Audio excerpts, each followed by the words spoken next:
The tiny little town of Mendon, Vermont, has a big problem right now. It is a problem that most other towns across the country do not have, and it is a problem that Mendon itself did not have until recently. This right here is the main highway that runs through Mendon, Vermont. It's called Route 4. As you can see, it's a scenic little road lined by forest on both sides. That's what Route 4 looked like up until a couple of weeks ago. Here's what it looks like now. Instead of a nice scenic road, it is now a thing that used to be a road, but is now mostly just a river. When Hurricane Irene barreled up the East Coast a couple of weeks ago, it took most of that stretch of Route 4 in Vermont with it. The road vanished into the floodwaters, and look at this. This is now what is left of Route 4. And that is a big problem if you live in that area and you use Route 4 every day to get to work or to get to school or to get to the grocery store. But, you say problem, and Vermonters say challenge. If you commute along Route 4 and there aren't other roads to drive on as a detour to where you need to get to, what do you do when your primary means of getting to work and back and home again has gone away? Vermonters, it turns out, hike through the woods. Residents in central Vermont have found a half-mile-long path through the forest. It's just a trail, really, that allows them to bypass that crumbled-out stretch of Route 4 that we just showed and that they used to depend on. Every day now, hundreds of people who live in central Vermont in that area walk about a half mile through the woods to get to their job or their school on the other side. This is their new commute. This sort of resourcefulness in the face of disaster has inspired a rather heartwarming local all-for-one, one-for-all response in Vermont. As the New York Times reported today with little hearts in its eyes, quote, porta potties donated by A1 Sewer and Drain have been placed at each end of the forest trail. Volunteers sit under tent canopies supplied by Celebration Rentals, giving out sandwiches, beverages, donuts, gummy bears, and red licorice. 6 golf carts, which you just saw a moment ago, from Green Mountain National Golf Course, transport the elderly and the infirm. All-terrain vehicles from Central Vermont Motorcycles and the Hendy Brothers John Deere dealership are used for safety patrols. So on the one hand, this is a nice one community pulling together sort of story. Central Vermont, I love you. But on the other hand, this is a real problem. If you can't walk through the woods or you don't want to, this would be your detour route by car. Look. You have to take Route 7 to Route 103, then get on 91 North via Springfield, then onto Interstate 89 until the Woodstock exit, which brings you back to Route 4 and into Killington. So to get from here to here, you have to go here. Not ideal. So the central Vermont town of Mendon and its environs there, they have a heartwarming tale to tell. But they also have that heartwarming tale to tell because they do have a problem. That road really needs to be fixed. And it needs to be fixed fast. That hike through the woods is going to be a whole nother metaphor when the snow starts falling in Vermont. Luckily for those Vermonters who are now commuting by walking through the woods, help may be on the way. After initially balking at the idea of approving additional disaster funds without cutting something else in the budget, House Republicans in Washington now appear to have caved. Hurricane Irene disaster relief for places like Vermont may be authorized by Congress next week. You want to know who else is going through an incredibly elaborate long-distance detour to their regular commute right now? It's people who need to cross the Ohio River in Louisville, Kentucky. On Friday, unexpectedly, the state of Indiana shut down the Sherman-Minton Bridge. The Sherman-Minton Bridge connects southern Indiana, the town of New Albany in southern Indiana, to the city of Louisville, Kentucky. Indiana is in charge of that bridge that spans the two states. The bridge was not shut down in this case because of some big storm like Hurricane Irene. The bridge was shut down in this case because it was deemed too dangerous to be kept open. Inspection crews found a crack in a load-bearing part of this 50-year-old bridge, and they decided they need to close down this bridge for at least 3 weeks for further diagnosis. Every day, 80,000 vehicles use that bridge to cross the Ohio River. Those commuters are now being diverted to 2 other bridges in the area, making what used to be a 20-minute commute now more like a 2-hour commute. And, of course, it's adding to the aging process of those other 2 bridges to which traffic is being diverted. The mayor of Jeffersonville, Indiana, is now urging motorists who need to go to downtown Louisville from southern Indiana to instead consider crossing the Ohio River in Madison, Indiana. That's about 35 miles out of the way. The folks who use that bridge to get to work every day need it fixed, and they need it fixed now. You may remember last week during his address to that joint session of Congress, President Obama specifically mentioned a Kentucky bridge over the Ohio River that desperately needed repair. That was a different Kentucky bridge over the Ohio River that also desperately needs repair. That was the Brent Spence Bridge that links Kentucky with Ohio. That one also needs to be repaired. It recently has been dropping concrete chunks onto its lower deck.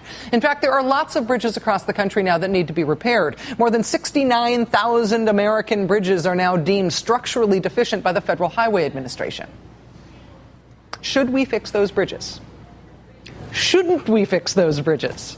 Shouldn't we fix those bridges is essentially the argument for the infrastructure portion of the American Jobs Act, which President Obama officially sent to Congress earlier tonight. Shouldn't we fix those bridges? Shouldn't we fix these roads and bridges that need fixing in America? For two reasons. One, because we need them to be fixed. There is no lovely wooded path staffed by volunteers with golf carts who are going to give you gummy bears that's going to take you across the Ohio River. These things need to be fixed. But also, paying to fix these things now will pay people to do that fixing, which will mean those people are employed and getting paid to do that fixing, which will mean that those people can in turn pay for other things, which will mean money going into other businesses, which will make the economy go. That is the whole idea of economically stimulative spending. You don't give money to rich people. They're just going to put it in the bank. They don't need to spend it right away. They have a cushion. But if you pay for work from people like unemployed construction workers and otherwise unemployed people, they don't have a cushion. They will be spending the money they are earning now because they need to, which is economically stimulative, which is a tide that lifts all boats. I'm standing with construction workers. We've got roads that need work all over the country. Our highways are backed up with traffic, our airports are clogged, and there are millions of unemployed construction workers who can rebuild them. So let's pass this bill. So road crews and diggers and pavers and workers, they can all head back to the job site. There's plenty of work to do. This jobs bill will help them do it. Let's put them back to work. Let's pass this bill, Rebuilding America.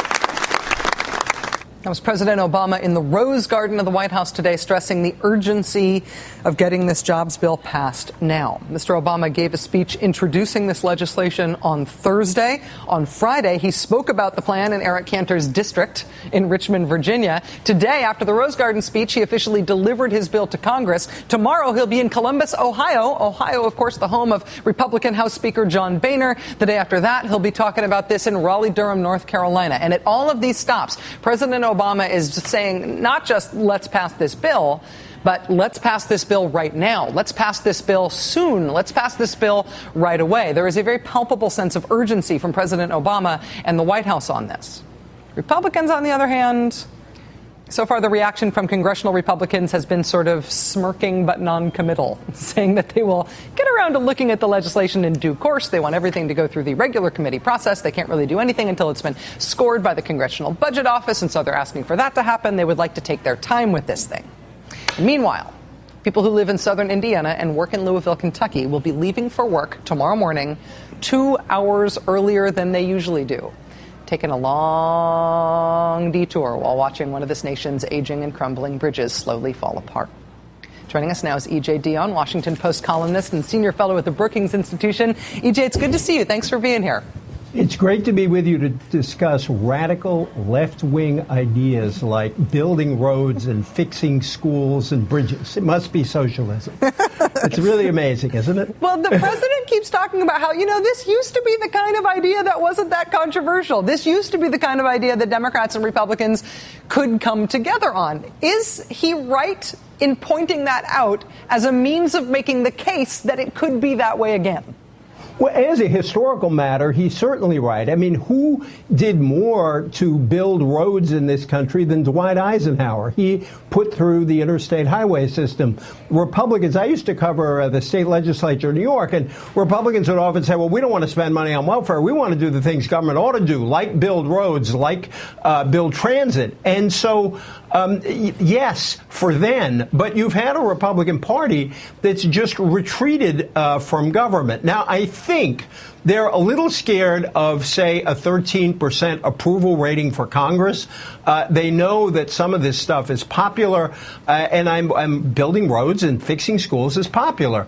But what I'm worried about is what you alluded to in the introduction, which is they're not this time going to say these are awful ideas that the president put forward, because a lot of them really are very moderate Republican sort of ideas, including tax cuts. They're going to delay and take their time, maybe cut it down to size so it doesn't have a big effect, and maybe just put in some poison pills, like have some anti-labor and anti-environmental sections to get rid of certain regulations. And that's where I'm worried that this whole thing could get gummed up in that kind of process. And it would be a shame, because we could push the economy forward with this. Does the president and and do congressional Democrats have any leverage to prevent that from happening? Well, first of all, it's good to see the president out there, not only on the first day, but now for 3 days running, say, pass this bill. He's notably not saying, oh, I am looking forward to working with Speaker Boehner. We can find some kind of solution. He's got a specific proposal out there. And I think what he's done here in some ways is flip the politics from the old stimulus package, because if they don't pass this, he can now say that we could have been better off if you had passed this. So I think the politics are a little better, but it's still going to be rough to get it through. But at least he's making a fight this time, and I hope he sticks with it. Let me quote you from something that a very wise man wrote today, EJ. The president has offered eloquent defenses of the role of government in the past, only to revert to bipartisan fantasies that in the end always make him look weaker. The central question for his jobs plan and his future is whether this time he sticks with an analysis of the nature of our political fight that sees it as it is, not as he wishes it were. The wise man who wrote that today is, of course, E.J. Dionne. What did you mean by seeing it as it is, not as he wishes it were? Well, see, I think the Republican Party has changed fundamentally. It's been taken over by a kind of radical individualism and a view of government that Republicans historically have not taken. I was very happy to see the president quote Abraham Lincoln, but you don't have to go all the way back to Lincoln.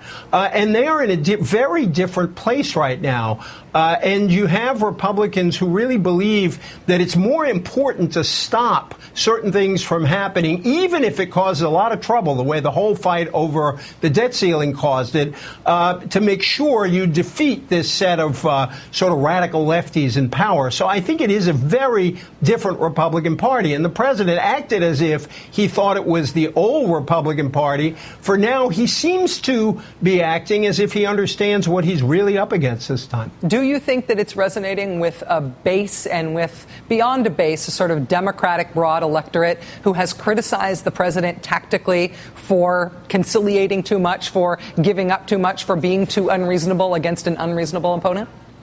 You know, Mark Schmidt had an interesting piece in the New Republic where he referred to the president's fighting bipartisanship as opposed to other kinds of bipartisanship. I think the base, first of all, likes the fact that this package to get the economy moving is bigger than they expected it to be, and they like the fact that he's fighting for it. But the ideas themselves are fundamentally bipartisan. So you had the odd spectacle of Paul Krugman and David Brooks both praising this. You know, one liked the bipartisan side, the other liked the fighting side. So maybe he can win re-election. E.J. Dionne, senior fellow at the Brookings Institution and Washington Post columnist. Stick a pin in that. We will be coming back to that assertion momentarily, I'm sure. E.J., thank you so much. Thank you so much. Take care. So the interview tonight is someone who before now had only ever been able to testify to Congress from behind a screen that shielded his identity. He is now out of the undercover counterterrorist world he has been living in for the better part of a decade, and he is here tonight in person. I'm very much looking forward to this. That is coming up.